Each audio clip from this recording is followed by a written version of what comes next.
This week in VR, I try out the BoboVR S3 strap. Yes, I guess that means the super strap. Obviously, a lot of you know that I didn't really like the M3, so I tried the S3 and give you my initial impressions. Still early thoughts, we still got a lot more testing to go. Elsewhere, Samson tries out Brink Traveller on the Quest, so he travels to different canyons across the states. And I'm not going to lie, it looks pretty sweet. So he talks about his impressions in there. And also, we've got a bunch of more games that we've been playing, of course.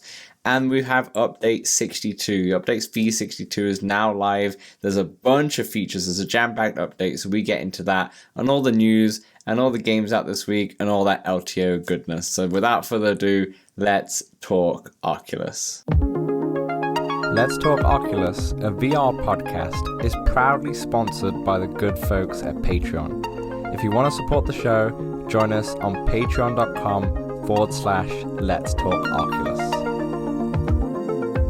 What's up, Oculus nerds? Welcome back to Let's Talk Oculus, episode 124. I'm your host, as always, Dan from Playtest VR, and I'm joined by my co-host, as always, it's Samson. How are things doing? As if that makes any sense. Dan, things are doing pretty... they're doing things. They're doing things. They're doing good things. How was your week? How was your week? Dan, you know what I just realized, though? You know, my number is Samson 143, and we're racing towards that number. Yeah. Well, we might have to have a Samson celebration episode. Maybe 143 will be the episode that we get to know you. It'll be you're the guest on the you're the guest on the pod, and we'll go into your VR beginnings and all that stuff. Maybe that could be the Samson episode. Oh God. Yeah, I mean, we've done that once or twice, but I'm up for it. Maybe there's some new facts, you know. That's maybe we do it like we do it live, you know, and we get some live questions or something. Live like questions, this. And only for Samson, nothing for me, just only for Samson because it's his number. Sure. His number. It's like truth or dare. You get the dares. Yeah. Exactly. Back to a regular show today. You know, compared to our last week, we had a colossal show, shall I say, with Sadly It's Bradley. If you've not checked that out, definitely go and check that out. Even if you're not interested in the Apple Vision Pro, he talks about all of his early beginnings and his love for VR and such. And I'll definitely recommend that you check it out. But Samson, as always, the people are here for the Walkabout tournament standings. Let's start off with that. Let's do it. First of all, just give us a preface of like what were the courses first for easy and hard this week. Yes, allow me to give you a preface. So last week's courses were AME, which is Arizona Modern Easy. Ooh. I forgot it real quick, so I had to say it. And you well played there. Well played. Yeah, nailed it till I gave it away. And the last one was Bogey's Bonanza Hard. And was there a Bogey's Bonanza? That name lived up to it, at least on my scorecard. Fair enough. Bogey's Bonanza Hard. But Dan. Yep, go for it. Dan, it is pretty tight at the top of these standings for overall. People who've played all 5 weeks. I haven't added up for people who haven't. Of course. For people who haven't, I haven't added it up for all of them. Thank you, Dave. So I've got to go back and check Dave's numbers and whatnot. But does Dave put himself at the top? Dave is in third, and he's about I believe it's 40 strokes off of the top two. And you know how well Dave has been doing. Yeah, absolutely. And so, Dan, the top two, obviously, I think overall, if you've been overall, all 5 or 4 weeks so far, and next week's our final 5th week. We have Parity for Life with 139 minus 139, which is 5 strokes off the lead, Dan, of Destiny 11 with minus 144. Incredible. 5 strokes. It honestly, Destiny 11's that's going to be a tough 5 strokes in 2 courses, but it's doable. It's doable. Parity's going to be driving herself crazy, I believe, trying to achieve this. But what incredible scores on both parts. Those top 2 to be 40 strokes ahead of Dave, who is just Dave has been the Walkabout anchor. I agree. I've always like gone to Dave. I'm like, Dave's always crushed it. So for them to be 40 strokes ahead of Dave, it's mind blowing. Yeah, it's mind blowing. I'm also very excited to announce what the prizes will be for the top 3. I've now finally finalized it of what the top 3 prizes will be and what they are. But I will show you when we've had the final round, obviously, for now. Okay, but I'll do one for the top 3 because I think it's fair. Top 2, I think I said first, but that doesn't really make sense. Everything's always in threes, right? So yeah, there will be some prizes which we'll get into in the next episode, I guess, which will be the final one, right? The next episode. The next one is the final one. I'll be announcing the winners of the game and the tournament probably next one. Oh, I'm excited. And we'll go from there. Yeah. So next episode's we're teasing. But people feel edged. So Samson, what was our scores this week? Okay. Hold on though. Before we get into that, shout out to D-Max. He's at 3, so he's gonna have to go 3 under par to be even Steven. I know he's got it in him. I'm sure he can do it. Good luck. Yes. So, our scores from AME, which, as we know, now is Arizona Modern Easy. In third place, we had a tie, Dan. A tie parody, and shout out to TP. Oh, nice! First time. Yeah, we got a change up here, Dan. I haven't actually seen these scores right now, and you sent them to me, but I haven't looked at them, so it's a surprise for me too. I wasn't gonna call you out, but yeah, I did send them to you pre-show. Not too early because I was a little tardy this week because the Super Bowl threw me off, and then the snowstorm threw me off. Yeah. But wow, TP, well played to break into the top 3, and then parody for life. I feel like it's a given now with these scores, but impressive. Yeah. Good work out there. I know. I was impressed with. Hold on, they both got -24. That was their score. Yeah. Okay. Wow. Yeah. Wow. -24. Wow. Yeah, I guess I didn't say the score, did I?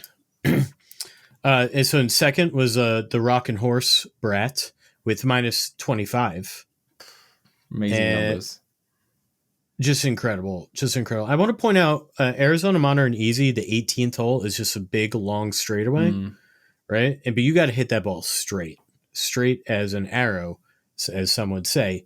And Rockin' Horse Brat hit that in 2, which is impressive. You're getting it close to that pin for that second shot, I think. So impressive. And the other person to also, of course, get it in 2 was the person who came in first, which is Destiny 11, with a score of -26. It's bonkers, dude. I feel like, especially for Parody for Life, and I guess Rockin' Horse Brat has now been in the top 3 2 weeks in a row. It must be like they post that score and they're like, yeah, that's a great score. That's an amazing score. I mean, it is. We've got other people on the leaderboard. Samson, you hit a -18. They don't know anybody else's scores. No, right? So they have nothing to base it off of. Yeah, it's incredible. Amazing. Yeah, I was feeling pretty good, honestly. And then when I saw, I didn't even rank because shout out to Dave who got -19 ahead of me. Also, there were a few others. Also, Alan out there. Yeah, Guido with -22 for Guido. Guido. Guido's many months ago now. It was showing me some shots. He knows his way around the course. Incredible. All right, let's move on to the hard mode. The hard course. Yes. Bogeys, Bonanza. Bonanza. I'm not gonna lie. Okay, so I actually didn't do these courses this week, but I remember that Bogeys Bonanza hard is actually a quite hard course. All right. It's not easy to get. It's not. I don't think I've ever got it in the negatives for Bogeys Bonanza hard. So I'm impressed that we have quite a few. I shot a 9. So yeah, there were a few blow up holes, and that hole 18 that's one where you hit it really. You got to like take a left and go up a hill and then enter the graveyard. It's like you're given. I'd hit a map 10 on that. I'd hit a directions. max on that most times. Terrible. And I think three people did. But like, let's get into the top three here because these scores are ridiculously impressive. So in third, we had Cobalt Dave with -7. Nice little golf clap, which you can't hear. That's a good golf clap, Dan. Yeah. I'd also note that we have another foursome in the top three because in second place, Dan, we have a tie between Parody. Rock and Horse Brat and Parody for Life with -12. So that's a pretty big jump there. It's actually a pretty big jump between all three places here. So interesting there was a tie. But yeah, at -12, impressive stuff. And then the winner, no surprise. The winner, Destiny 11 with -16. -16. Interesting enough, well, sorry, Parody, but all the others hit a hole-in-one on hole 17, which is the one where you hit the heart or whatever. Yes. You know? Yeah. That's impressive. That's especially the impressive thing to me is to do it consistently across every hole of getting this. Like sometimes I have like a decent game and then I'll miss the heart, or I have a bad game and I'll get the heart. But the fact is to get all of that, all those ducks in one row of how it's all perfect holes. They're perfect holes. And well, incredible work. It's this hole 18. We're gonna need. So last week we had Dave showed us how he got that 2 on that hole 18 and Cherry Blossom, and we're gonna need the video of how to do hole 18 because Destiny 11 did it in 3, and Dave, Rock and Horse Brat did it in 6 and 7 respectively, and Parody did it in 4, also incredibly respectable. But that hole is pretty much that gap. There is a big chunk of that gap. Amazing. So hole 18 there, we're gonna have to look up how to do that. Amazing work all around. And then Samson, those overall scores that you mentioned at the start, were they including these holes, these holes as well, or was this? Yes, they were. Yes, okay, they were. So remind me again, what is the top 2? Again, we've got Parody for Life and Destiny at the top 2, but what is the difference between the two? 5 strokes. Just 5 strokes. That's incredible. So it must have been the week before, we must have had Parody for Life in the lead, because obviously Destiny won both of these easy and hard this week. So we must have had Parody for Life in the lead up until this week. Parody was up 1 stroke last week. Wow. So Parody, it's all on you to try and dethrone, shall I say, Destiny right here, who is sitting pretty for that t-shirt. Sitting pretty for that t-shirt. And we're gonna have to, because Rock and Horse Brat missed the first 2 weeks, I believe. So I'm gonna have to add the scores in. And I'm not sure. I remember you were saying if it was like 3 or 4 out of the 5, so you're gonna have to go back to I think we settled on 4. But it's okay. We will always do. I think this has been such a popular tournament in there. Dan. And I think we're definitely gonna do more of these throughout the year for sure. Probably Dan, my plan is to probably take a week or 2 off, like take 2 weeks between. Take a week to figure out what, maybe change it up. Thinking maybe we do doubles and maybe we do match play, make it close while also kind of doing the same. I don't know how much Walkabout people want to play, but I think they want to play a lot. I think we want to play a lot. I'm not feeling overwhelmed with the numbers yet. I did procrastinate last week a little bit. I got to be better about putting them in right when they're sent to me. But it's not too overwhelming yet. I'm having fun. I think the people are liking it. I know some folks have sent me some nice shots. I've got to go back to the DMs and collect those and send them your way so we can put them together. For sure. And also in future tournaments, we'll probably incorporate the DLCs. And obviously, if you don't have the DLC, yes. You've got the guest pass feature that if you play with somebody, and that obviously boosts the community of playing with each other and such. So you can join that. And even if you haven't joined any of them, do try and join us for the last week. You can also join us on the Discord, and that's where we announce the courses. Do you know the courses for next week already? Yes, Dan. The courses for next week are Taurus Trap Easy. I cannot wait to see how low those scores go. That's why I picked it. I was like, I want to see how low. I'll be right. We might get into the -30. Someone might get touching that -30. That might be impossible. Yeah. I don't know. But if I've seen -26 today, I'm sure -30 is not it's out of the question. It's got to be. What's the hard one? And the hard one will be Coyote Valley hard. So I went with the first easy course and the final hard course. If you didn't pick up on that one, the non-DLCs, yeah, amazing, yes. Fantastic. I've had a great time with this tournament, even though I've not really been participating. I've been having a great time of just seeing what people have been doing and obviously talking about it on the show. It's been good fun. It's been good fun. Good. Yeah, let's go to the next segment of our show, and that's what we've been playing. Oh, yeah. What you've been playing? What I've been playing. What have you been playing? Yeah, what you've been playing. Okay, weird one for me. So I've just been more dabbling into a bunch of games because I essentially bought the Bobo S3 head strap. Okay, for those who don't know, the BoboVR head straps are like the ones that go on the forehead, rather, on this big forehead of mine. And what do you call those? Halo straps. That's it. Halo strap. And as most of you know, I notoriously did not like the M3 because I still fundamentally believe that battery is not powerful enough for the Quest. However, they've improved this, and the S3, I'll get it for the video viewers here, has a way bigger battery. I can't tell you the stats. I don't remember, but it's much heavier. And you do feel the weight. It puts out enough. Oh yeah, it's also got a loud beep too. There's also a fan on the front as well, which is interesting. I've heard that's kind of loud. How loud is it? I've not heard it. Really? At the same time, I don't think it does anything. That is not loud. For me, so there's a dial on the left and right, so you can move the fan up and down, or increase the speed of the fan, but it doesn't do anything. Can you hold it up one more time? Sorry. Yeah, no problem. I can hold it up to the video watchers here.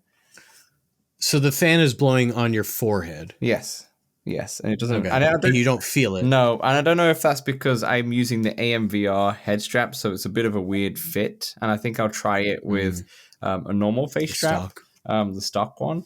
But overall impressions, I mean, I've only been using it for 2 or 3 days, so this is my very early impressions.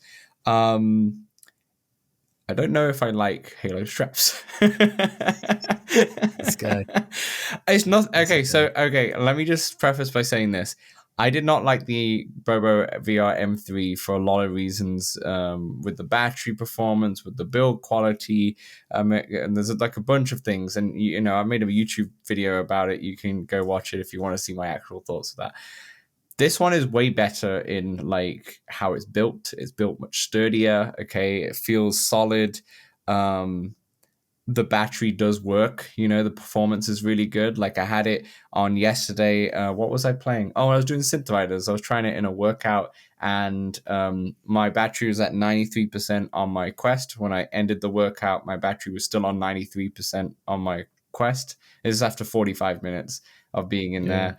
I don't know what the Bobo went down to. Actually, hold on. Yes, I do remember actually, because next to the fan there's an actual number, so it's a percentage. It tells you 100% it goes down. It was around 87% it ended on, so from 100 to 87. That's after 45 minutes. So it does keep it charged per se. And it's powering that fan. And it's powering that fan as well. So in terms of a Bobo head strap, this one's more living up to the hype of what Bobo head straps are. It does actually work. I'm curious because we have a Patreon and Discord member, Alan. I should speak to him because he has it too and he's loving it.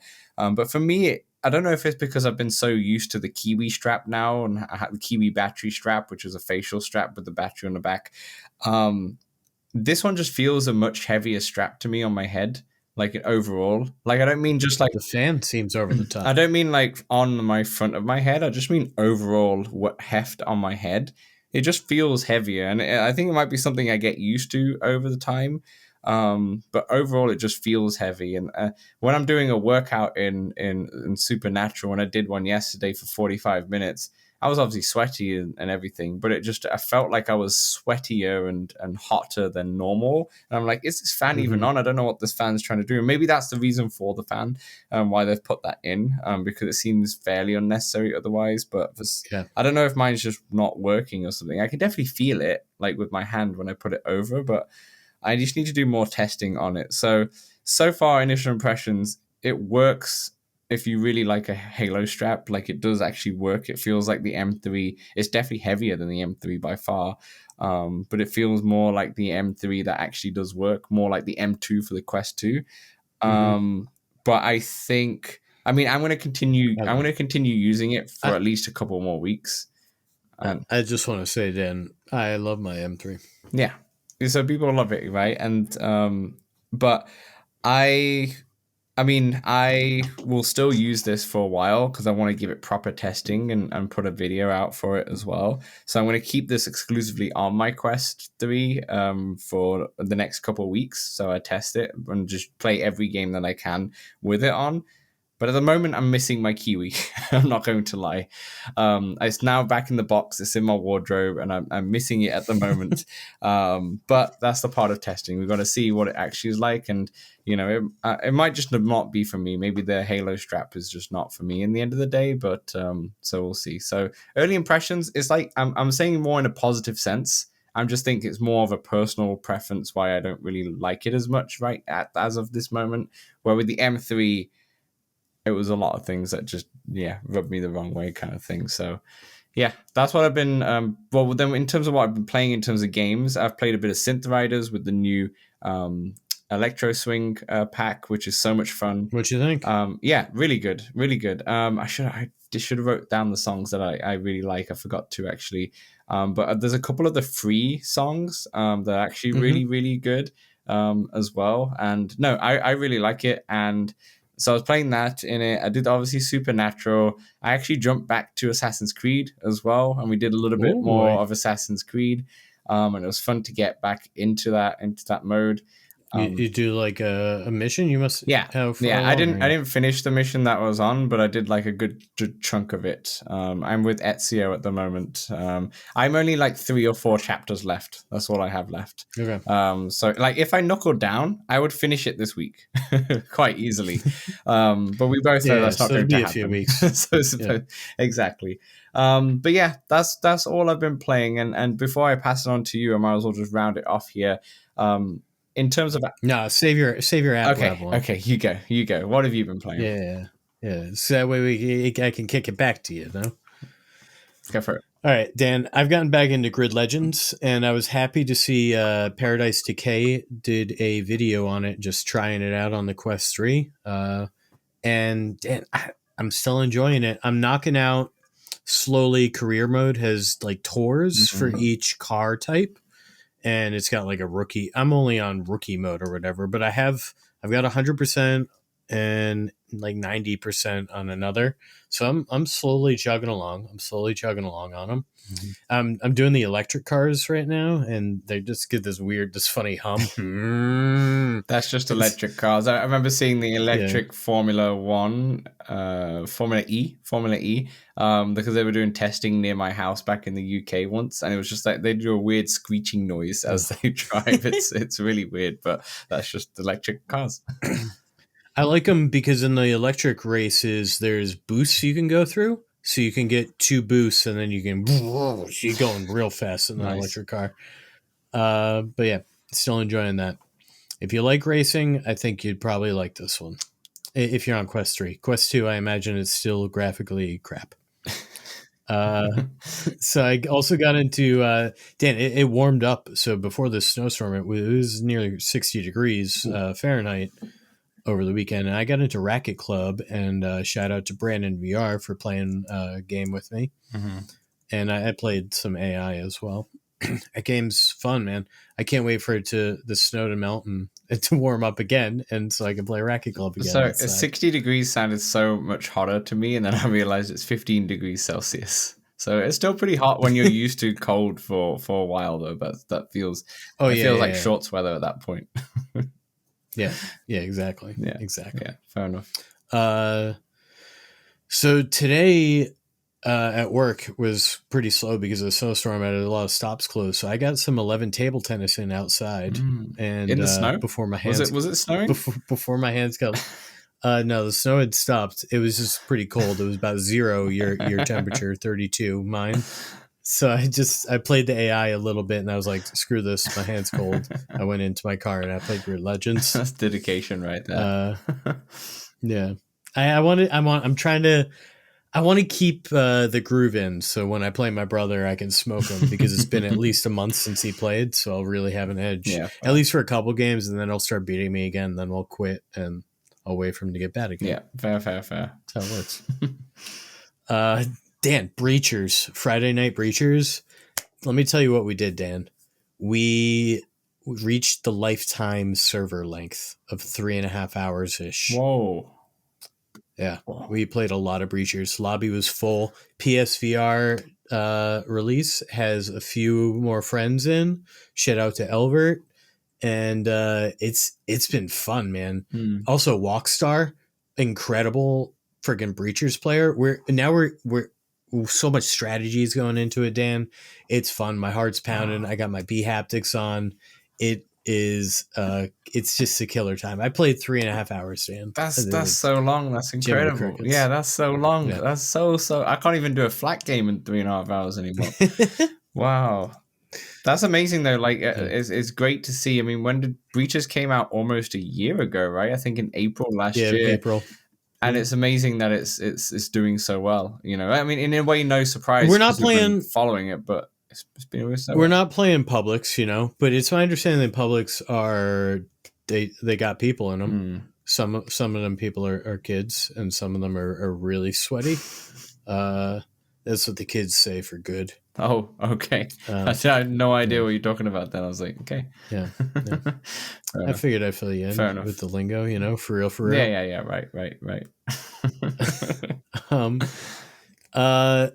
Dan, I'm not going to really talk about this one because I want to play more, even though I'm pretty certain it's not for me, but I got into Little Ghosts of Tabor. I got a little overwhelmed when the tutorial started teaching me how to make ammo. It's not something I like to shoot the guns, you know. You have to make ammo. What, do you get like a file and you gotta like put the gunpowder in and you gotta pop the cap in? Yeah, there's a machine and you got gunpowder you got to throw in, and then there's something else you got to put in a different hole. And then you got to crank something, I believe, and then you get some ammo. This sounds very sexual, but yes, okay, I get it. I get it.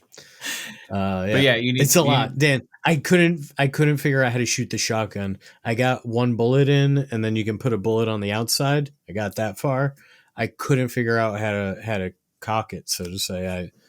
I just put it down. I was like, whatever. I'm not going to probably have a shotgun for a while, so let me just move on. But yeah, so I'm gonna give that one another go. I might try to like hop in with somebody. I don't know. Is it hard to get into games like Ghost of Tabor and Veil, and is it Arlo or the other one? So those are very different. Oh, they're just very different games. Yeah, I was just thinking, just from like, because you're always playing Breachers, is it hard to go to? I mean, just other shooting games in general where the physics just feel different, obviously, and there's a different mechanics to get used to. So Dan, I play Pop 1, love Pop 1 as well. So and that plays very differently from Breachers. So I do enjoy different types of shooting games, at least those two. Ghost of Tabor is like Tarkov. It's like an extraction shooter, right? So it's not really the things I enjoy, like unless so it's sort of a team aspect, like. So that's why I'm thinking maybe I got to try hopping in with somebody. Yeah, fair enough. What else you been playing? Speaking of Pop 1, Dan, we shout out to Void and Hack. We won our first round, and then we got killed every other round after that. You should have just quit after the first round. You know, you take your victory and you leave. It happened, and I was like, well, I'm glad we got that out of the way, because it certainly isn't going to happen again, and it didn't. That's fun, though. Definitely didn't. That's fun. Fair news. Yeah, it's a good time. I'm trying to get a private match actually going. So, if you're interested in Pop 1, leave a comment or get in touch with me, and away we I had a go. great time with Pop 1 when it first came out, just as a surprise potentially, because like I obviously don't really play these multiplayer heavy games, unless it's like Walkabout, obviously with the community and such. But the Pop 1 I got really into when it first came out. It was so much fun. It's a good time. It's a good time. It's very easy to learn, hard to master kind of game, but it's if you get a good crew of it's a crew of 3, right, that you're with in Pop 1, yeah. They also have doubles now. They have too, doubles I think. now. But I'm usually threes. Yeah, I haven't played it for a very long time. I still obviously have it, but Dan, there's a new map. There's a new map in development. I guess it's free to play now, isn't it? But yeah, I never refunded it. I was having that much fun. Like I definitely played way over 2 hours in that game. That means you probably have some of the DLC. Probably, yeah, because they get probably for sure, yeah. But I just haven't done it for ages. But maybe I should. I say that. Will I? I don't know. But anyway, moving on. Give it a whirl. It doesn't take that long to play a match, especially if you die quick. No, and you will die quick. It is fast because after you die, you can just immediately queue up to a new game, and after the game ends, it starts queuing. Mm-hmm. Oh, I had great. I used to like. I wasn't super into the like. What was it called? The not Warfare. Is it Call of Duty? Was Warfare? Was that the one that was? Like Warzone. Warzone. That's it.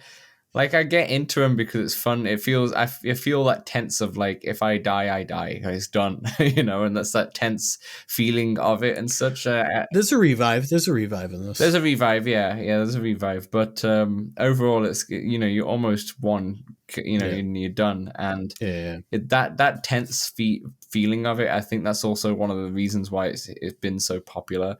That type of game type, but yeah, I had a great time in it. Maybe I should jump back in. It was a fun time. I used to play online, and there was lots of good people. There was also a lot of idiots there, but Yeah, I don't know how the publics would be. I'm glad I have a team of 3. The publics were bad because in Pop 1 you'd have you have that little part when the map's loading and you're waiting for like a few minutes or something, and it's bad. Luckily, that's only a few seconds. Yeah, fair enough. Yeah. Anyways, what else you been playing? Yeah, but there is Contractors devs have Showdown coming out, which is a battle royale more in the Warzone vein. Right. Anyway, I've not been playing that, but I have been playing Brink Traveller, Dan, because look what I did. I went to Bryce Canyon and I got this sweater. I'm wearing the sweater I got from Bryce Canyon at Brink Traveller. For the audio listeners there. Yeah. It's a nice hoodie. Yeah. It's a nice hoodie. Wait, what have you been playing? I've lost it. I lost Yeah, Brink Traveller. Okay. Brink Traveller. Okay. It's where you travel to cool locations. Bryce Canyon's one of them. And I went. Got it. And this is, for some reason the t-shirt lost me for a second. I was like, what? How is Brink Traveller? Because it's too meta, if you will. It's too meta. Are you using Brink Traveller on the Steam version or on the Quest version? No, the Quest version. How is it? What is it like? Dude, it looks like you're there. It's photorealistic. It's incredible in the very small space that you can walk around. Sure. It's not that small, I guess. Some of the ones you can actually go a little bit, but it's incredibly high def from that angle, and you can look at daytime and nighttime. Nighttime it's kind of dark, obviously, so you can't see much, but the stars are kind of cool, I guess. There's 28 locations you can go to. I went to obviously Bryce Canyon. I went to Lone Pike Creek, which is Sierra Nevada, I believe. Is it Grand Canyon in there? The old Bapple, Is it? Yes, the Grand Canyon's there, and sometimes you can pick up a rock and you can throw it, and then you just like see it fall off the ledge. Cool. That's kind of cool. That's cool. That's kind of cool. There's sometimes interactable things. There's generally a bunch of facts that you can click on, that you got to find or unlock, if you will. They're not too hard to find because you can't move very far. But they are intriguing. They're interesting facts. I see that. I see that you can also it's pretty good. You download the locations, so that's why they're in high quality. And then So go on. Dan, I was very curious, so I downloaded all the locations, and it was 19 gigabytes. Yeah, I was about to say, they said there's like 28 locations, so that's the math right there. Almost ish. It says about 500 meg, and then I can see you can do it with friends too. You can invite friends along, and you can shoot photos in there as well. Oh yeah, the shoot photos is cool. You go like this, and it takes a pic. Nice. Is it hand tracking or? Gosh, I'm not sure. Touch? I didn't try. Oh wait, no. It's just controllers. That's cool. I actually not looked into this. I might buy this. This looks really fun, and especially to show people who are not really into VR and that's cool. Yeah, I'm gonna download this after the show.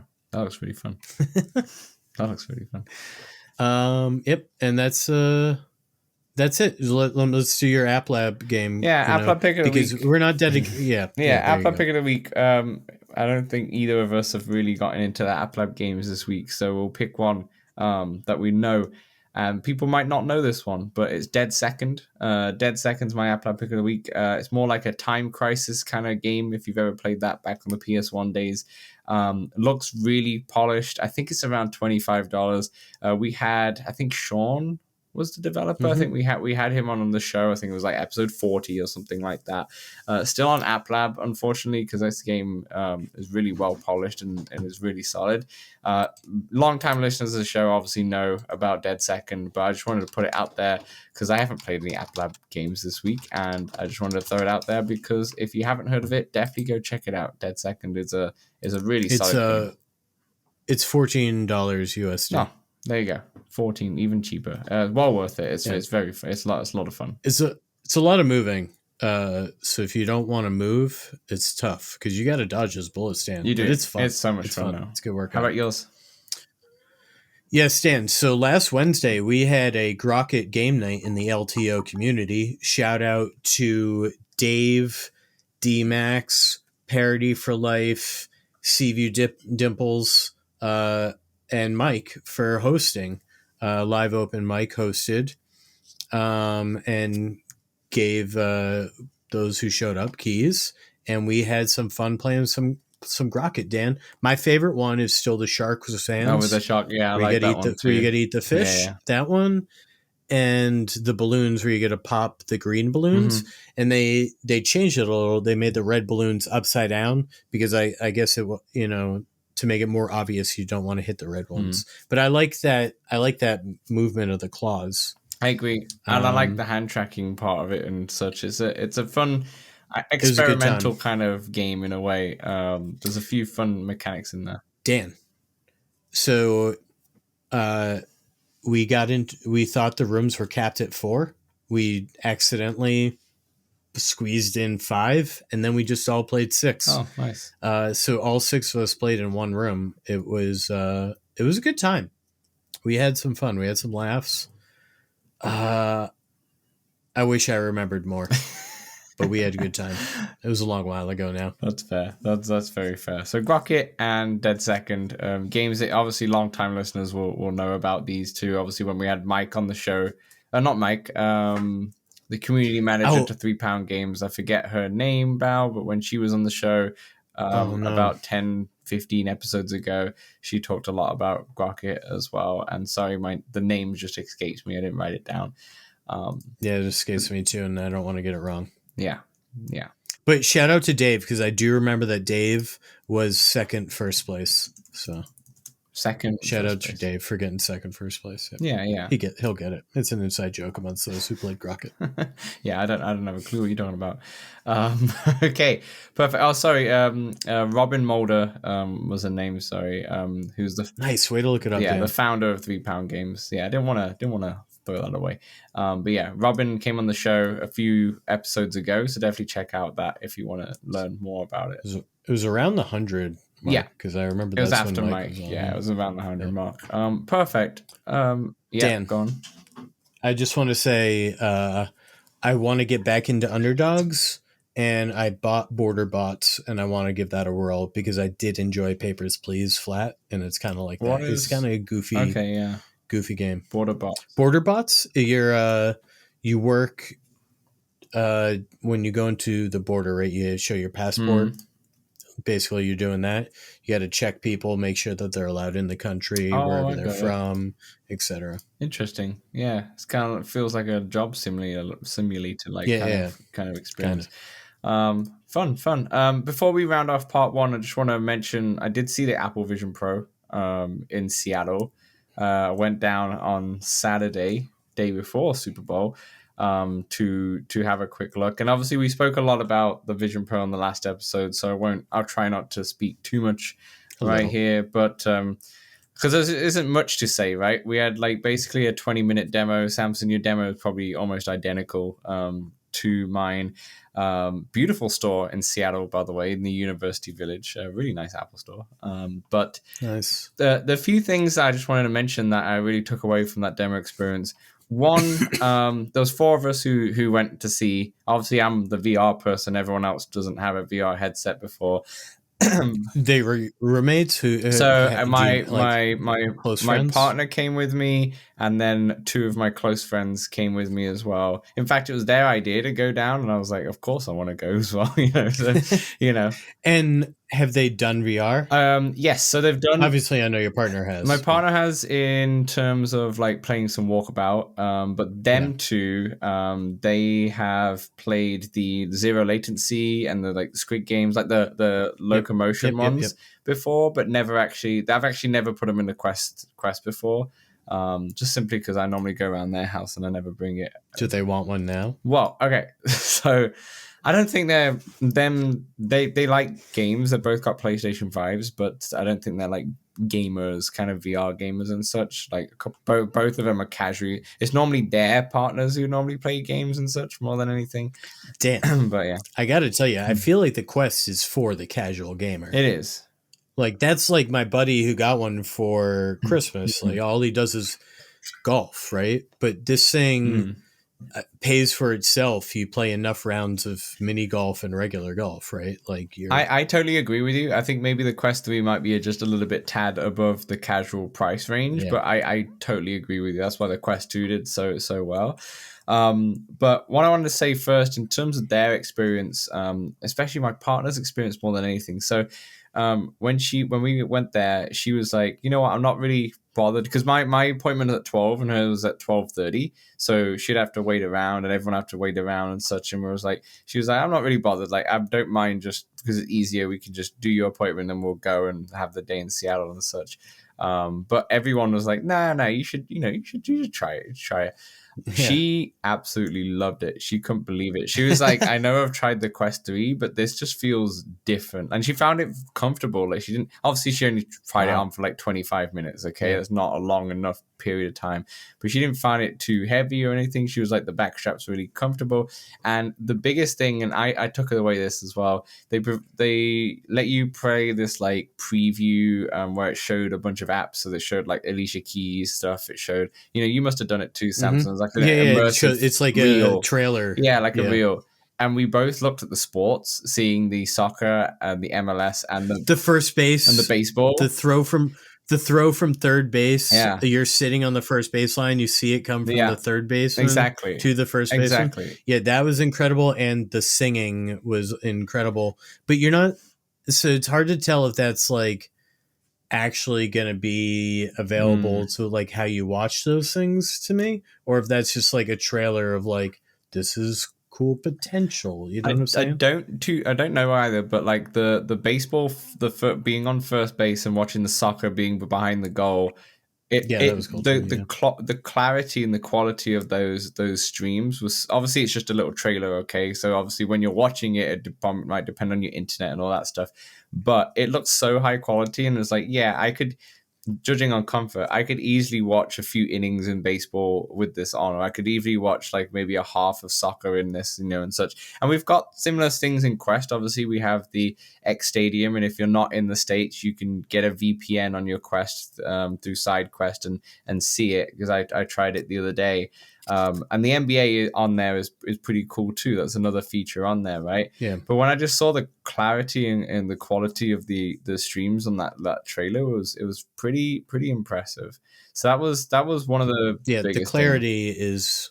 clarity's out of this world. That's where that thing shines. Yeah. The other thing that I really loved, and once again, this is obviously just after a little preview. This is not for me using it after a few hours or such. You can go speak, see that podcast last week with Bradley about that.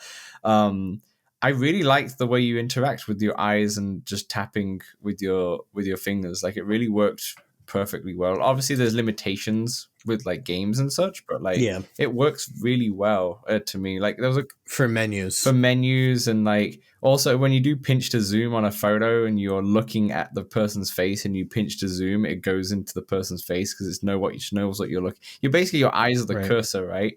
And you're just clicking with it. That worked really well, and all the icons and everything it was like super sharp, right? Like the Quest 3 is really sharp. Quest 2 to Quest 3 is a massive jump in terms of sharpness, right? And that's one of the things that's incredible. That's what it feels like. But this feels like another leap of sharpness of how it looked, Dan, did you move your head around? I did, fast? And it was you blurry. See that blur? Yeah, I did. Yeah.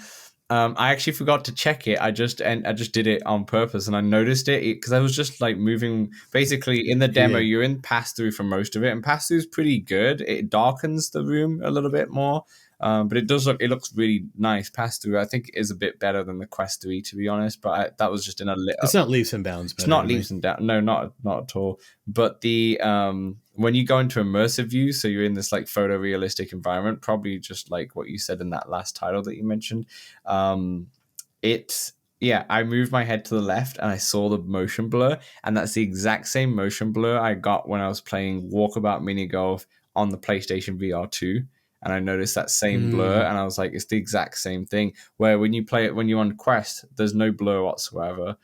It's the OLED blur. Yeah, is that what it is? Is something like that? Because it does it, and that I don't think is a big problem in the Apple Vision Pro, because you're probably not going to move your head so much, so it's not going to be a problem. But in the end of the day, it does blur quite a lot when you do move your head and such. So you can see that motion blur, and I do remember you mentioning that. On the PlayStation VR 2, it had that. It had it in Walkabout. I'm not sure if it has in other games, but it had it in that game, and I noticed it the most in that game.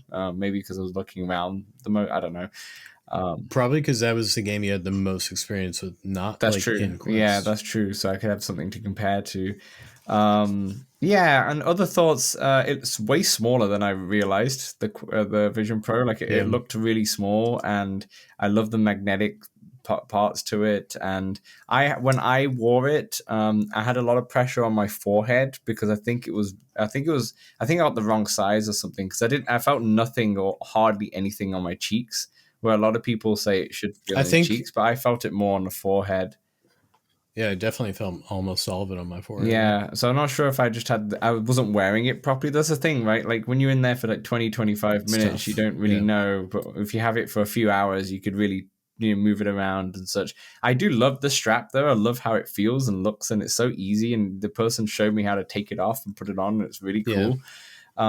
There's a lot of it that's really cool, and the field of view is definitely smaller than the Quest 3, but it wasn't too noticeable in the way, like it. If you're on the Quest 3 and you're back a little bit because of the glasses spacer, for example, or because of the head strap that you're using. Like when I'm using my BoboVR S3, my field of view is less because I'm slightly behind. I'm not pressed up against it like I would with the other head strap, right? So my field of view is slightly less because I'm slightly a bit further back. Just tighten it up. Yeah, true. Maybe I just need to tighten it up more. But yeah, the field of view is definitely a bit lower. But I thought it was really cool, really cool tech, and I honestly can't wait for it to have a generational refresh after they've learned. I think the next one's probably going to come out. You're not going to buy one? No. The woman tried to get me to buy one too. She was like, I was like, come on. I was like, I work at Apple. I know your sales tactics here. I know how this works. But yeah, I was very clear. I wasn't buying it. No, I know. But it makes me more excited for the second generation, because the first generation iron out kinks, and the second generation is not going to be amazing either, but it's going to be a significant difference. And I think maybe the third and the fourth generation, in the next 5 years, basically, would probably have the third one out in 5 years' time, because I'd imagine they'd probably put one out in the next 2-3 years or something like that. And I'm just guessing. You're throwing out a lot of speculation here, Dan. I'm guessing here, right? So it made me more excited, more than anything. Did you see Zuckerberg's video today on Instagram? Just FYI. I watched the majority of it, but then I accidentally like moved a little bit on Instagram, and then I had to start it all over. And I was like, I'll do this tomorrow. Yeah, Zuckerberg posted a video of him saying that he tried the Quest Pro, not Quest Pro, the Vision Pro, and was basically giving you a tech review of his impressions, just kind of what I just mentioned, basically. Yeah, a real unbiased one. Yeah, biased one. Well, I was in the gym and I saw it, and it kind of threw me off completely. I had to watch it and such, but first of all, very weird that I've never seen someone do that before, like head of a company, and I've never seen Microsoft do that before, and Apple maybe they have and such, like, oh, I've tried the MacBook and this is how I thought or such. I thought what he said, if you've not gone and seen it, definitely have a look after the show. But I think what he said in terms of what the Quest 3 does, I'm like, you're completely right. You're completely right. But you can't compare the Quest 3 to the Vision Pro. You have to compare the Quest Pro to the Vision Pro, because that's the same market. And I think if you did a video on that, obviously it'd be Quest Pro doesn't really have much legs to stand on. It's just they're just completely different markets.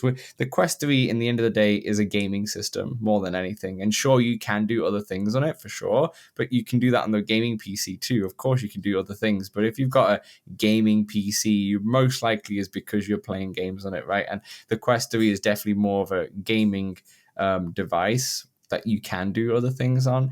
And I think it's just the wrong audience. Like, people who buy Quest 3s, real social content. Yeah, people who buy Quest 3s maybe won't be buying Vision Pros, but people who are buying the Quest Pro would be interested in something like the Vision Pro, because they want it more for productivity and work and lifestyle and such. It's his hope people use it and they're like, oh, this is really cool, I want VR, but I'm not in the Apple ecosystem. Let's see what else there is. Yeah, I'm interested to see what the other companies, because I think Bradley mentioned that Amazon might be working on something. I'm sure Google's working on something. Samsung probably working. That will be everybody. But in terms of gaming, where's Valve? Let's bring Valve into this situation. Yeah, but they got Deckard. Anyway, that was demo. I did not walk back with one, even though I really wanted to. Anyway, that would do for. Hey, did you? So shout out to Seattle. Did you go to Bruce Lee's grave? I didn't, and I didn't realize that Bruce Lee's grave was in Seattle. Yeah, you could have told me that last time. Yeah. I had no idea. No, we actually, we went around Seattle and such. We've been there many times. How about the Glass Museum? Right? I wanted to go to the Glass Museum, but the timing just didn't run out. Just didn't line up. Gaudi? No. Gaudi's the architecture. No. Who's the Glass? I don't remember. Who's the Glass dude? I don't remember. But the Glass Museum's cool. I've always wanted to do it. I've not done it. The Museum of Pop is wicked. In pop culture. Yeah. That's so cool. And I've done that every time I've been there. I didn't do it this time because nothing was changed and nothing was new. But I actually went up the Space Needle for the first time, which was actually pretty nice. Oh, nice. It was actually pretty nice. That's one I haven't done. Yeah. My college buddies moved to Seattle after college. Yeah. And I went out there 1 week when I was a teacher. I had a school vacation. I was like, they still had work. So just during the days I'd walk, they lived right in the city. I was like, all right, I'll just go to different museums and I'll just do all of Seattle. Yeah. That's cool. That's fun. Yeah, the Space Needle, actually, I recommend it. I never did it before because I didn't, going up towers is not, I'm like, not, okay, cool, great. But it's actually pretty nice. And they have like a glass, that'd be cool. They have a glass revolving floor. So you stand on one platform and then it just takes you around. So it's like Toronto has something like that too, right? Maybe. I've actually not been up to the CN Tower, but I'm sure once I move there, I'll check that out. These would be cool VR experiences. Yeah, there would be. Yeah, absolutely. I'm sure there will be stuff like that out for sure. All right. Anyway, that will wrap it up for part one. In part two, we'll cover some of that VR news that's been lurking around over the last week. So we'll see you then. Hey, we know public lobbies in VR games can be a bit toxic. Feel a bit empty at times. That's why we created the Let's Talk Oculus Discord. a friendly community that you can join for multiplayer meetups, general VR chat, the game, and chat about VR, fitness motivation, and there's even a very impressive 3D printing channel. Join over 100 of our community members in the Let's Talk Oculus Discord for free. The link is right in the description. All right, welcome back to part 2, the VR news. Let's start off with a brand new, fresh update. We've got the Quest version 62, which adds a bunch of features. So let's run through these really quick here. It will support iPhone spatial video on there, which was actually pretty cool. I forgot to mention that with the Vision Pro demo. It was a cool way to see the videos, but it's not the biggest deal in the world, but it's fun to have that on the Quest. Now, saving multiple guardians. Yeah, so now you should be able to save multiple guardians from different rooms in the house. I mean, we'll be the judge of that when we when we try it out. Dan, now that you mention it, it has, for some reason, it's been showing me a boundary when, like, I'll get out of my car in a parking lot in a spot I know I haven't been in and created a boundary, and it'll just throw one up, and I'm like, yeah, all right, that one works, actually. Kind of weird. He's done that before to me as well, in the house, where I've been in the living room trying to set it up for Supernatural, and I look behind me and the boundary is like in the bedroom. I'm like, whoa, what's going on here? It also simplifies some hand tracking gestures, like to access quick menu and such. They've changed some of the gestures. They've improved the mic quality, which was a big thing for the Quest 3 that did not mic check 1 2 1 2 did not release with good mic quality. I think I saw a video on it, and it is drastically improved more than anything. There's a bunch of Quest Link improvements if you still do that instead of doing virtual desktop or AirLink. They've now got Facebook live streaming, which is now open. I think this was available. Dan, it works. Done it. Yeah, I've seen you actually. Does it work quite well with the live streaming? Yeah, one Underdogs, I think the music was, I had to turn the music down. It's kind of tough because you can't, I'm used to OBS or whatever having control of the volume, the mic volume. There's no real controls, right? So right, it's kind of so you have that. to turn it down on your headset, and then it replicates it on. Is that how it works? I don't know. I just assumed. I don't know. You could try that. I just went into settings and messed with like the in-game. I could change the game sounds, audio, if they have the settings, yeah. But I can't change it like my mic volume. Right. Okay. Roger that. YouTube live chat is now available to everybody. For those of you who don't know, if you stream through OBS or something like that into YouTube, you can have the chat in line in Quest 3. I think this is massive for streamers. I mean, people like Live Open Mike, I think he was doing something on his phone strapped to his wrist kind of thing to read the chat. He's got it. And now he shouldn't need to if it works well. So now it's available to everybody. So I think he's unless he does it to Twitch. Twitch, you obviously don't have that feature, right? It's only YouTube live chat. Yeah, no, he said he's sick of streaming the Quest 2, so he's switching back to the PC, I think, for a little bit. Though he's next month, he's shout out to Mike. He'll be streaming roguelikes. So if you're into roguelikes, I think it's next month. No, it's March. He's doing that. That is next month. It's February. Jesus, dude. Happy 2024. This is getting late. And then finally, the Quest browser supports gamepads. For example, like the PlayStation gamepad is now officially supported. So when you're using the cloud Game Pass, it will work with the PlayStation controller, even though it technically worked before, but it should be more seamless this time. So that's It'll really work this time, guys. I had issues with it, to be honest, but I couldn't even get a bloody game to work, but I would just blame my internet. At the same time, I was trying PlayStation Remote Play the other day on my phone, and it worked so well. Like, it hardly buffered, and such. It works really well. So I guess it just depends on the hardware and the Wi-Fi and all that jazz. But Dan, that reminds me. I think Citra VR, the 3DS emulator, got an update as well. Yeah, it did get an update, but I didn't put it in the script. But it did. I just wanted to mention the controller connecting thing made me think of it, so I figured I'd just slip it in there. I still never got that to work. I'll try the new update and see if it works on my Quest, but I don't know what. It works, it turns on, but none of the ROMs. I might need you to send me a ROM so I could just try it and see if is it what I have. I don't know. I'm not going to do that. Oh yes, yeah, that's true. Yeah, we're not going to do that. We're not going to share those things. Moving on to Arizona Sunshine 2. Arizona Sunshine 2 just got a 4K texture update for the Quest 3. There's also a Quest 2 patch which helps with a bunch of bugs, but in the update we have upgrades to zombie visuals, high quality models, improved shading and particle effects, 4K textures to the Buddy the dog, weapons, and the player hands. And that's your Quest 3 update that a lot of people have been waiting for. I mean, me personally, I've not gone to Arizona Sunshine 2 for two reasons. One, it's more the price. Like, it's quite heavy in price, and like I know it's a game that I'm not gonna jump into too much. I'm Immediately, kind of waiting for a sale, or with those. I mean, when I got those credits, I put them all to underdogs, and that was good fun. But I was also waiting for this Quest 3 update. I kind of want to see it in how it's meant to be for Quest 3. Get this at, like, put it on your wish list or whatever, because obviously if it goes on sale you'll want to know, but don't even start thinking about this one until after Assassin's Creed, because Dan, I gotta also go back to Assassin's Creed.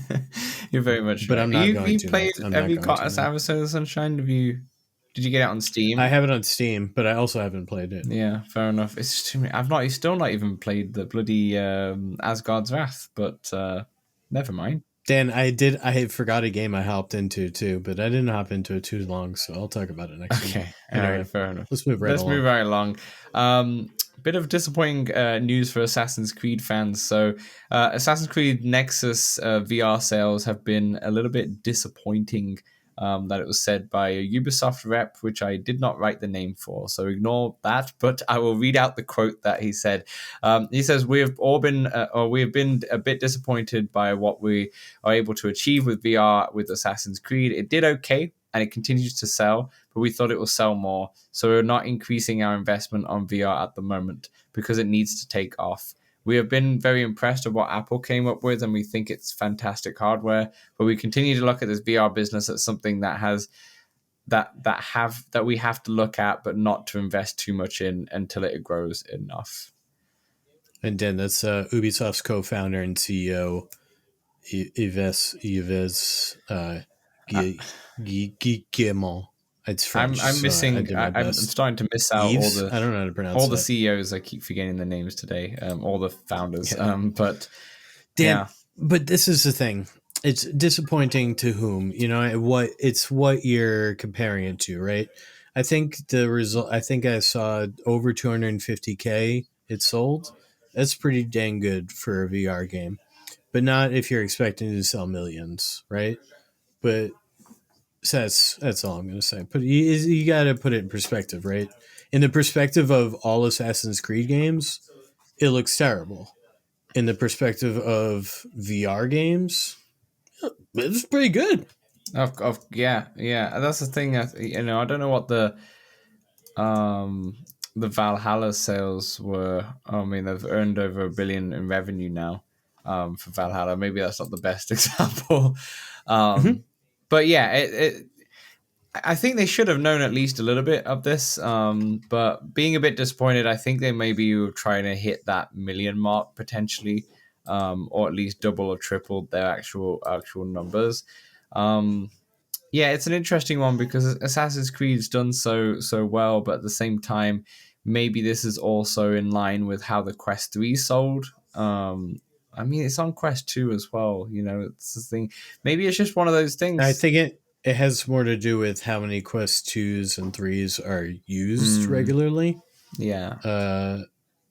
As opposed to how many are out there. Yeah, and it's a shame because this reviewed well across the board as well, so you'd hope that people pick it up, because a lot of people get burnt by these games, let's say like Bulletstorm, for example, these big IPs, and just don't show up, right? But it's also a lot of kids are in VR, right? And they're not really looking to play a 16 plus hour single player game about an IP they don't really know because they're a kid.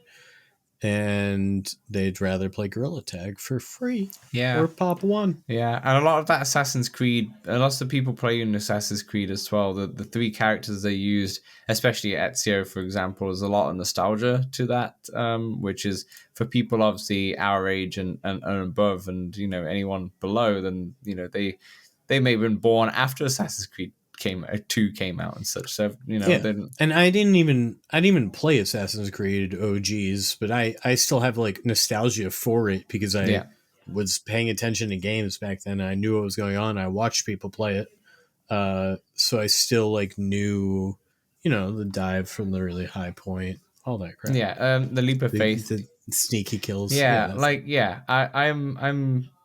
They said they're not going to increase their investment on VR, but that doesn't mean they're still not investing in it. They did ask people about the second game as well, of what they'd want to see and such. So they could easily invest little money to it and build a second game using that engine and using the set, like not doing too much on there. They're not building the second game. I'm hoping because I'm really enjoying that first one. I think they are working on Just Dance though. Yeah. Anyways, so you can just wait for that. You can just wait for that. Anyways, let's move on to a running success of a VR title. We've got Among Us VR, which has a new Turn the Lights Out limited time mode, which will be between February 8th to March 12th. The Lights Out mode is like a tug of war dynamic game mode. It basically sees all the crewmates become engineers, where your lighting and the vision change depending on how many tasks that you complete. But obviously, it decreases the imposters. Wait, I'm reading this wrong. It decreases as imposters and eliminating. Samson, what is this? So engineers is like a role you can get in Flat Among Us. It's one of the mods. Basically, everybody can use the vents, I believe. And the amount that how far you can see changes based on how many tasks you've completed and how many people the imposters have slaughtered. Right. And or sabotages, like if you kill the lights or whatever. This seems kind of fun, Dan. Maybe we try to get a community night out of this. I'm 100% down. I've not played this for ages, and I had so much fun in Among Us. Some of I remember once when I'm playing Among Us with the community, and I don't think I could stop laughing. And my housemates in the house were like, "What the is going on in here?" And I was like, "Don't mind me. I'm just having fun in my headset here." I was just dying laughing, and yeah, it's a really fun game. And I think maybe next week, maybe we can try and organize something. With Dan, I'm thinking I'm kind of busy next week, so I'm thinking maybe the weekend of March 2nd and 3rd, and or that week earlier in the week, Wednesday, Thursday is the 28th or 29th. End of February. To the beginning of March. About in 2 weeks or so from the release of this pod. Yeah. We can organize something. I'll be down for sure. I always great fun. And also, if you want to spend, I think $3 or less, you can also get the new hat, which is basically an eye mask, which makes you look like it's all cosmetics. Engineer and such. So check out the lights out mode. The final news story, really quick here. This is actually a couple weeks ago, but obviously we had Bradley on the show. Yu-Gi-Oh! Duel Links. This is a game that I've always wanted. This is a childhood game. It's like having Pokemon for a lot of people, and I love Pokemon. Well, at least I used to, and such. And if Pokemon was in VR and such, I think I'd have a good time in it too. But I've always wanted a Yu-Gi-Oh game where like you have your cards out, like Demio style, where you open up your hand and the cards spray up and like that and such, and then you can play your deck, and then your monster comes up in front of you, and you can see everything happening. It sounded so perfect. And it happened, Samson. It happened. So Konami, you willed it. And willed it into life, into existence. That's what I'm trying to say. So Konami held a 25th anniversary celebration for Yu-Gi-Oh. This is like some sort of like Yu-Gi-Oh conference kind of thing, where they played some Duel Links and all that stuff, good stuff. But basically in it, they had a short demo where one person put on a Quest 3, and it looked like it was linked to PC. It had the cable coming out, but it could also just be charging it, but most likely it's probably linked to PC. But anyway, the short demo was called Yu-Gi-Oh! Duel Links Presents Solid Vision Experiment, okay, which probably just doesn't translate as well into English, but essentially he was doing just that. He had his cards, and he would play the card, and then the monster would come up and such, and he's fighting in VR, you'd be watching him and such.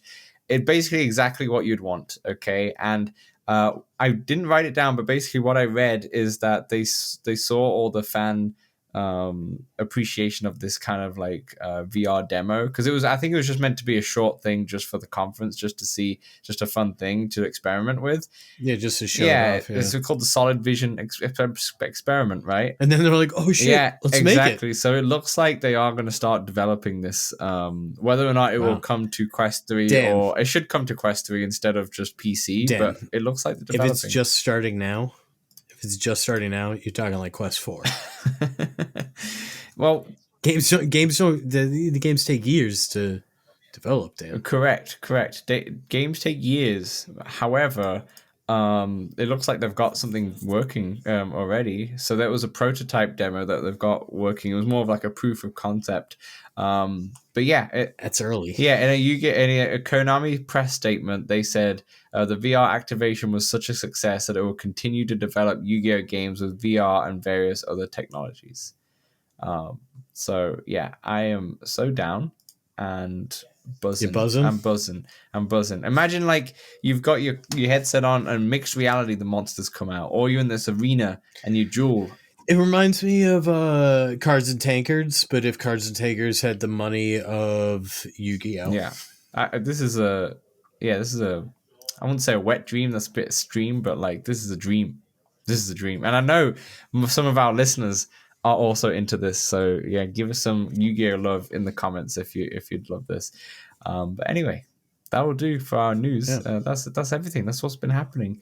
Let's go to part 3. Yeah, let's go to part 3. Let's wrap up part 2 here. In part 3, we'll talk about our games out this week, where we have a couple. So we'll see you then. Let's Talk Oculus is available on all good podcast platforms and some rubbish ones as well. If you want to see the video version, it's available on YouTube and Spotify. And also, if you love us so much, then consider throwing us $1 at patreon.com/letstalkoculus. Back to the show. All right, welcome back to part 3, the games out this week. Samson, take it away. What do we have first? We have Undercover, which is a light gun cover shooter inspired by arcade classics, such as the ones we've mentioned earlier in this podcast. Which are Time Crisis? Time Crisis, there we go. I forgot the name, damn it. It's obviously not written there. Anyway. Duck to reload with the groundbreaking active cover system. Rack up solo or co-op high scores as Red Eye or Magnum. 2 undercover agents, too badass to stay undercover in the action-packed buddy cop campaign. Your mission: infiltrate evil megacorp Infidine, take down CEO Pax Harrison, and shut down his mind control technology before he turns billions into cybernetic meat puppets. So, take down Elon Musk. And, I actually did watch a little bit of a preview. Shout out to Marty Dude VR. And you can play this one seated or standing. There's a button that you can press to duck into cover. Mm-hmm. This one seems pretty fun, Dan. It looks pretty fun. Yeah, this looks pretty fun. I'm probably not going to get it, and if it's on sale potentially. What's its price? It's no price yet. No price. It's just up. You can't even pre-order it yet. It just says it's coming soon on Feb 15th. But I'll tell you this, Dan. This is $15 or under. I immediately buy it. 20 or over. I'm waiting until I get a friend to do it with me. Yeah, that's fair enough. I mean, it is a co-op game, right? It seems like it would be more fun in co-op, but it seems like a fun game. Maybe similar to the Dead Second that we mentioned before.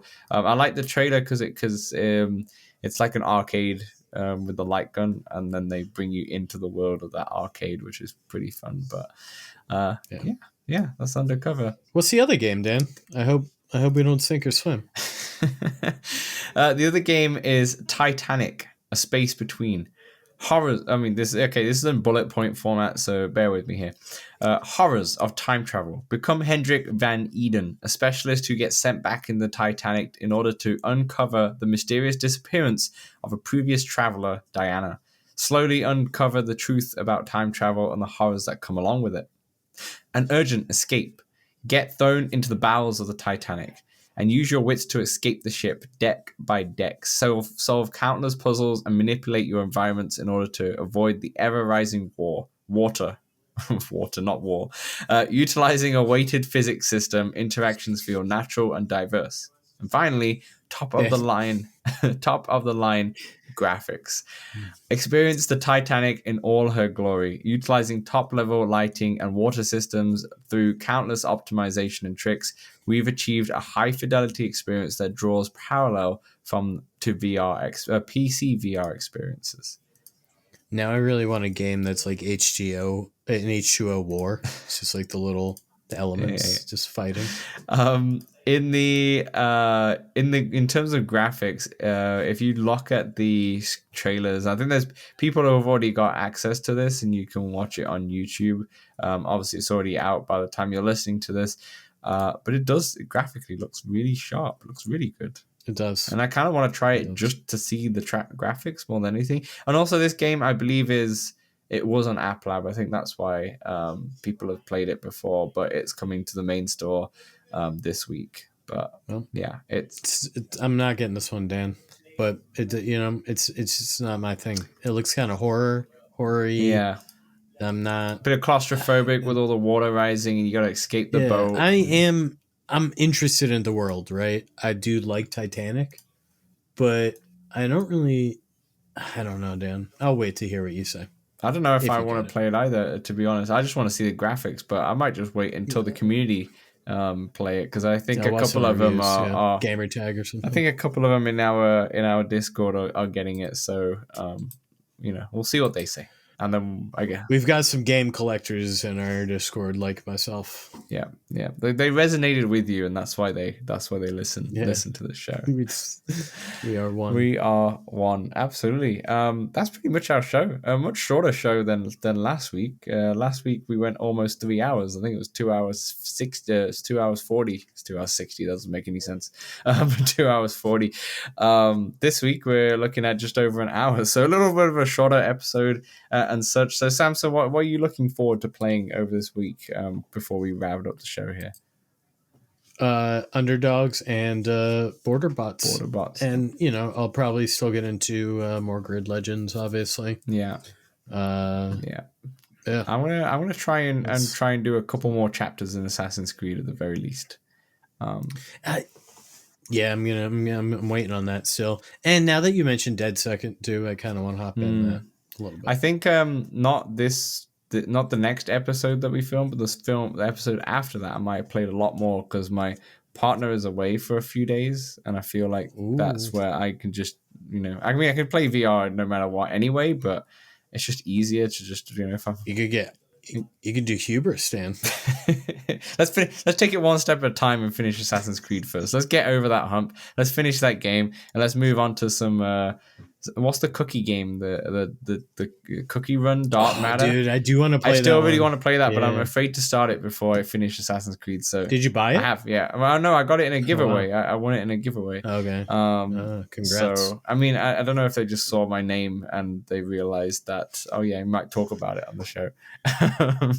But that's the game that I really want to get to. So yeah, we'll wrap up Assassin's Creed as soon as we can, and we'll get to it. But anyway. Oh, Dan, I've been doing some flat gaming too. Oh yeah, what you got?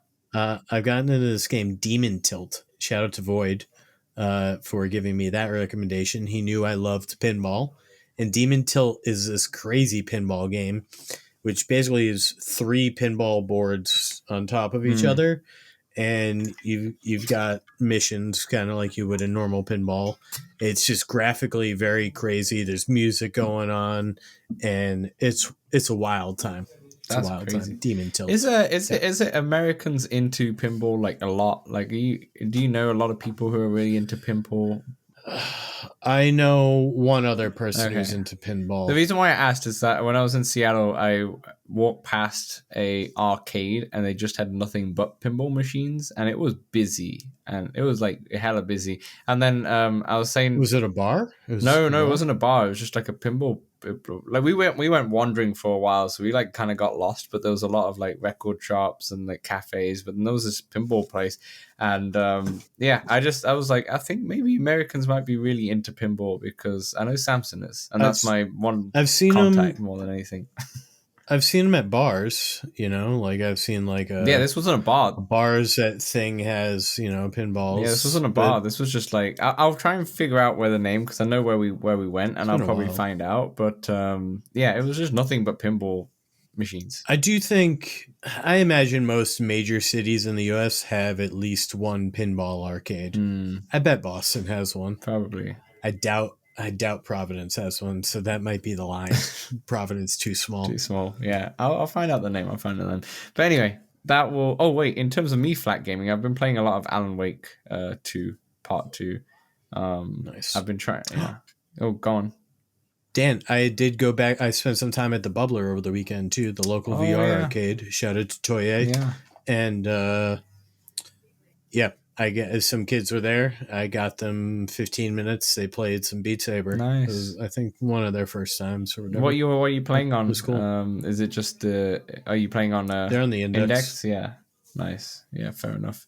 Cool. Nice little bit bubbler. It's been a while since you've been there, right? Or at least you talked about it on the show. Yeah, it had been a while. Yeah. I'm gonna try and be going more often. Yeah. Get into that summer, the spring break rush or whatever. For sure. Okay, that will do for our podcast. We had a little bit of a ramble there at the end, but we have lots of time. It's been a short podcast.